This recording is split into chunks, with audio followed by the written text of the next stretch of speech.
یا رسول اللہ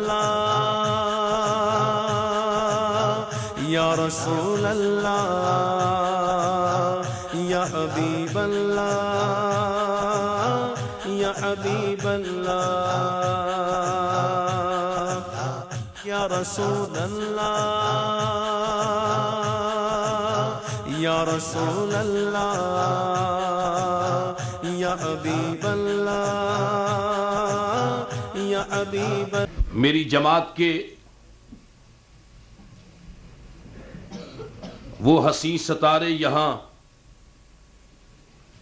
تشریف فرما ہیں جن کی خطابت پر دنیا کو ناز ہے، ان کے سامنے میرا کچھ عرض کرنا اچھا تو نہیں لگتا، کسی اہمیت کا حامل نہیں، مگر یہاں اس عظیم الشان موقع پر حاضری دینا، کچھ عرض کرنا باعث سعادت ہے۔ اللہ کریم حق گوئی کی توفیق عطا فرمائے۔ صاحب عرس، پیر طریقت، رہبر شریعت حضرت ابو الکمال شاہ صاحب رحمت اللہ تعالی علیہ، آپ کی زندگی اتنی بہترین زندگی ہے، یعنی کہ ظاہری زندگی اور اس وقت ان کی جو برزخی زندگی ہے اتنی حسین ہے کہ علماء کرام آپ حضرات کو بتا رہے ہیں، ارشاد فرما رہے ہیں کہ اللہ والوں کی زندگی کس قدر عظیم ہوتی ہے۔ وہ لوگ جو تدریسی طور پر، تقریری طور پر اور جو تحریری طور پر نبی کریم علیہ السلام کے دین کی اشاعت کی خاطر قدم اٹھاتے ہیں، ان کی دنیاوی زندگی بھی حیات طیبہ ہوتی ہے اور اخروی زندگی بھی حیات طیبہ ہوتی ہے۔ اس میں اگر اخلاص ہو، اللہ کی رضا کے لیے تدریس کی جائے، اللہ کی رضا کے لیے تقریر کی جائے، اللہ کی رضا کے لیے تحریر کی جائے، تو وہ زندگی، اس شخص کی زندگی اتنی پاکیزہ ہوتی ہے کہ اسے حیات طیبہ کہا جاتا ہے۔ اور اسی حیات طیبہ کی خاطر علماء کرام نے، صوفیاء نے بڑا بڑا لمبا سفر کیا اور بزرگان دین کے پاس جاتے رہے۔ حیات طیبہ کو پانے کے لیے کتابیں بتاتی ہیں کہ یہ ایسے بادشاہ تھے، جب ان کو پلٹا لگا، جب انہوں نے کسی کے ہاتھ میں ہاتھ دیا تو انہوں نے بادشاہی کو لات ماری اور فقر کو پسند کیا۔ حیات طیبہ کو پانے کے لیے بلخ کے بادشاہ کا واقعہ علماء اکرام بیان کرتے ہیں، جس نے فقر کو ترجیح دی۔ حضرت ابراہیم بن ادہم، جنہوں نے فقیری کو پسند کیا، حیات طیبہ کو پانے کے لیے انہوں نے بلخ کی بادشاہی کو لات مار دی، اس لیے کہ ان کو حیات طیبہ کی تلاش تھی، اور انہوں نے بلخ کی بادشاہی کو چھوڑ کر حیات طیبہ کو پا دیا۔ ان کا واقعہ بڑا عظیم آتا ہے۔ حضرت سلطان البلخ حضرت ابراہیم بن ادہم رحمت اللہ تعالی علیہ، جو آپ وزراء کے ساتھ آپ شکار کی غرض سے نکلتے ہیں، تو راستے میں جا کر اپنے وزراء کو حکم دیا کہ مجھے بھوک لگ رہی ہے، ایک جگہ پر بیٹھ جاتے ہیں اور کھانا کھاتے ہیں۔ حضرت سلطان البلخ کے سامنے، ابراہیم بن ادہم کے سامنے دسترخوان بچھایا گیا۔ جب وہ کھانا کھانے لگے تو ایک کوا اوپر سے آیا، اس نے آپ کے دسترخوان سے ایک روٹی اٹھائی اور اس نے اڑنا شروع کر دیا۔ بادشاہ کی نزاکتیں، بادشاہوں کے نشیب و فراز بڑے عجیب ہوتے ہیں، نزاکت بڑی ہوتی ہے۔ آپ نے دیکھا کہ ایک حقیر پرندہ میرے دسترخوان سے یہ میری روٹی کھانا اٹھا کر لے گیا ہے۔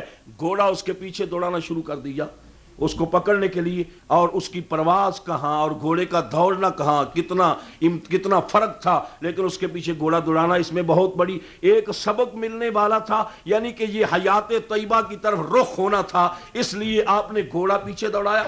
حضرت ابراہیم بن ادہم کے بارے میں آتا ہے، جب آپ اپنا گھوڑا دوڑاتے جا رہے ہیں، کوا بھی آگے آگے پرواز کرتا چلا گیا۔ حضرت ابراہیم بن ادم جب ایک مقام پر پہنچے ہیں، آپ نے دیکھا کہ ایک راستے پر ایک بندہ پڑا ہوا ہے، ایک آدمی پڑا ہوا ہے جس کے بازو بھی باندھے ہوئے ہیں، جس کے پاؤں بھی باندھے ہوئے ہیں۔ حضرت ابراہیم بن ادم گھوڑے سے اترتے ہیں، آپ فرماتے سے پوچھتے ہیں، اے اللہ کے بندے، تو اس حال میں یہاں کیسے ہے، کیوں ہے، اس کی کیا وجہ ہے، تجھے کس نے باندھ دیا، تیرے بازو اور ہاتھ کس نے باندھ دیے؟ وہ کہنے لگا، اے اللہ کے بندے، میں ایک چھوٹا سا تاجر ہوں، اسی راستے سے گزرا کرتا ہوں اور مجھے ڈاکوؤں نے لوٹ لیا اور اسی مقام پر باندھ کر چھوڑ گئے۔ آپ نے پوچھا، تیرے کھانے کا انتظام کیا ہے، تجھے کون کھلاتا ہے، کون پلاتا ہے، آخر تو 3 دن سے یہاں پڑا ہے، تیری یہ حالت کیوں ہے؟ تو وہ کہنے لگا، ایک کوا ہر روز آتا ہے، وہ ایک روٹی لے کر آ کر میرے سینے پر بیٹھ کر وہ اس کے ٹکڑے کر کے میرے منہ میں ڈالتا ہے۔ بس یہی بات تھی۔ جب یہ بات سنی تو زندگی میں انقلاب آ گیا، بادشاہی کو چھوڑا، سلطنت کو چھوڑا، سب نشیب و فراز چھوڑ دیے اور جبہ پہن کر، فقیری لبادہ پہن کر وہ اللہ کی بارگاہ میں اپنے آپ کو پیش کر دیتے ہیں، اور انہوں نے اس صورت میں بادشاہی کو چھوڑ کر حیات طیبہ کو ترجیح دی۔ اور جو اللہ کے بندے دنیا کے اندر رہ کر رسول عربی کا دین فی سبیل اللہ پڑھاتے ہیں، تقریریں کرتے ہیں اور تحریریں کرتے ہیں، حضرت ابو الکمال نشاہی رحمت اللہ تعالی علیہ کے آپ نے حسین اشعار سنے جو نعت خانوں نے یہاں ان کے اشعار پڑھے ہیں، کس قدر انہوں نے خدا کی بارگاہ میں اللہ رب العزت کے عشق میں ڈوب کر اشعار لکھے ہیں، رسول اللہ کی بارگاہ میں رسول اللہ کے عشق میں ڈوب کر لکھا ہے۔ کبھی جناب سیدنا غوث اعظم کی منقبت لکھ رہے ہیں، اور کتنے حسین انداز میں ان کے اشعار سننے سے ہی انسانی زندگی میں ایک انقلاب آ جاتا ہے۔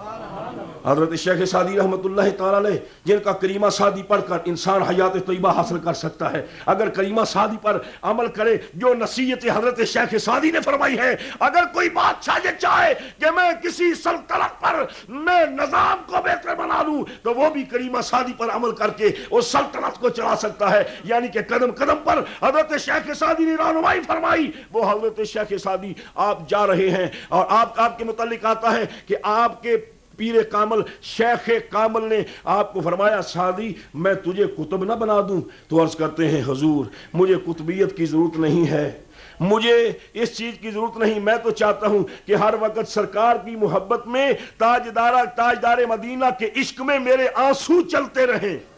کیا مانگا؟ سرکار کی محبت میں میرے آنسو چلتے رہیں۔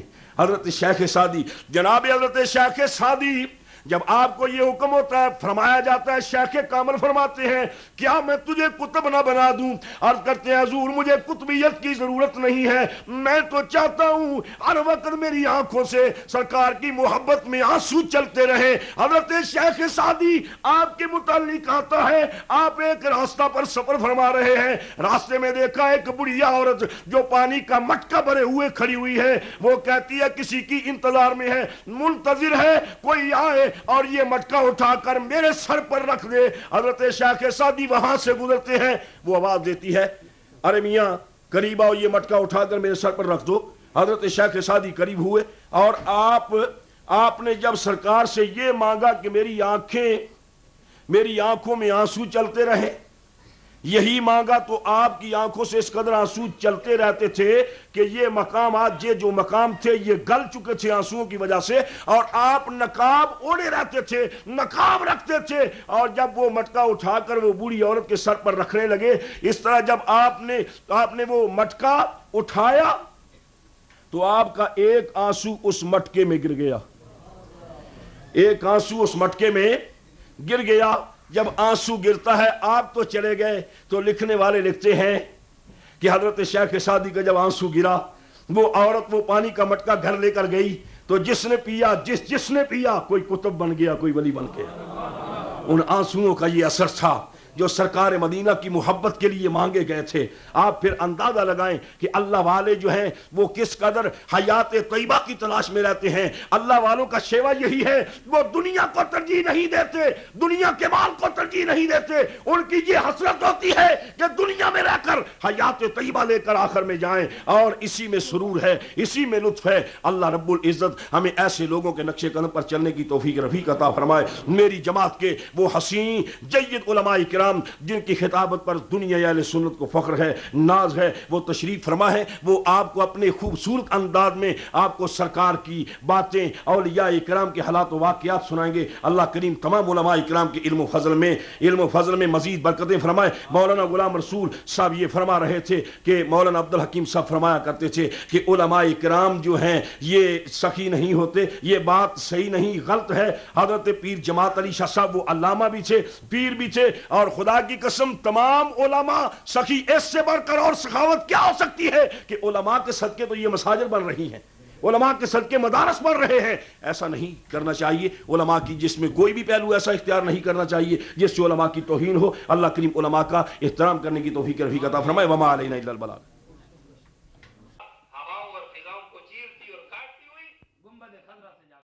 اللہم صلی علی سیدنا محمد, اللہم صلی علی سیدنا محمد.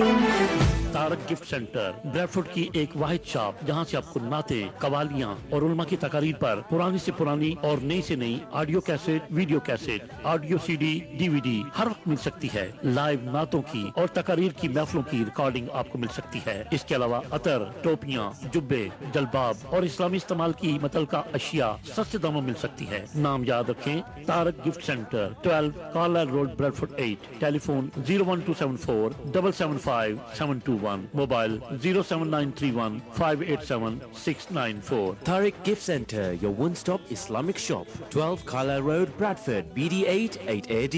Telephone 01274 775721 and mobile 07931 587 694 and our website www.tariqgiftcenter.com. ذات نو دو جگ کے دی تیری, دو جگ کے دی تیری زلفاں دے جالدا. اللہم صلی علی سیدنا محمد, اللہم صلی علی سیدنا محمد.